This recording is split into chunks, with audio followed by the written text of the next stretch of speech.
Let's first review the normal function of the thyroid gland.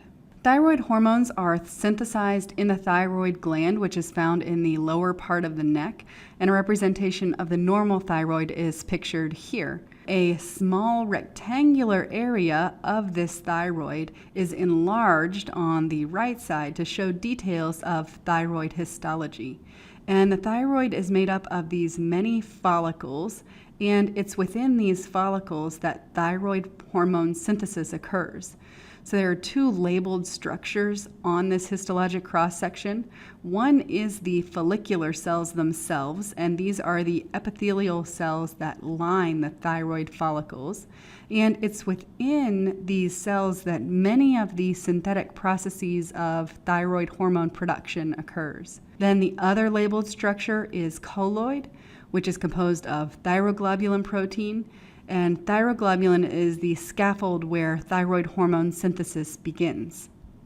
Here's a more detailed diagram of thyroid hormone synthesis, and the first step is for iodide to be taken up from the bloodstream into the thyroid, and this process is facilitated by a sodium iodide symporter on thyroid follicular cells.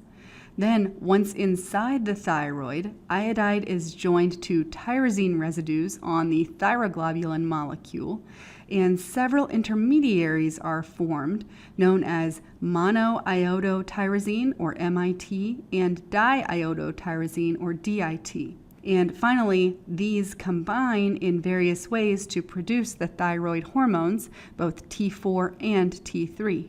The critical processes pointed out by the blue arrows are catalyzed by an enzyme known as thyroid peroxidase, which resides in the thyroid. And this is the last and most detailed depiction of the process of thyroid hormone synthesis that we'll look at. And so here, emphasis is placed on the chemical structure of the various intermediaries involved. And at the top is a tyrosine residue from thyroglobulin. And once it's iodinated in a process known as organification, MIT and DIT are formed. So MIT, or monoiodotyrosine, contains one iodine, and DIT contains two. Next, MIT and DIT are joined or coupled in different combinations. When one MIT and one DIT are joined, the product is T3. And when two DITs are joined, the product is T4. The two main thyroid hormones produced by the thyroid are T4 and T3. T4 is the main thyroid hormone secreted by the thyroid gland, comprising 80 to 90% of all the secreted thyroid hormone. It has a relatively long half-life of about 7 days. And it's considered a pro-hormone because it has to be converted to T3 to exert action on a target cell. T3 comprises 10 to 20% of hormone from the thyroid, and it has a much shorter half-life of about 1 day, but it is the biologically active form. T3 exerts the action of the thyroid hormone, as mentioned previously, and it does this by binding to nuclear receptors in almost all cells of the body. So once T3 enters the nucleus and binds its receptors, it modulates gene expression and has lots of effects, and most of these effects are considered stimulatory. So the actions of thyroid hormone are generally stimulatory, as we mentioned, and one way to remember them is the 4 B's.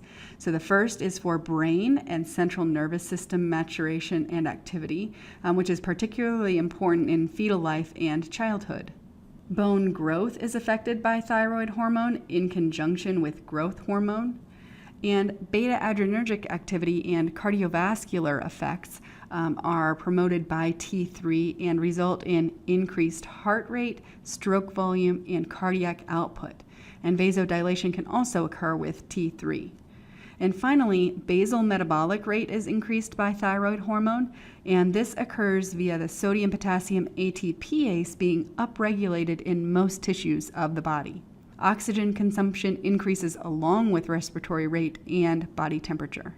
So you may recognize portions of this regulation of thyroid hormone from previous discussions about the pituitary. And so TRH stimulates the pituitary to produce TSH. And TSH then stimulates the thyroid gland to produce the main thyroid hormones T4 and T3. Since T4 cannot exert any action itself, it has to be deiodinated and converted to T3.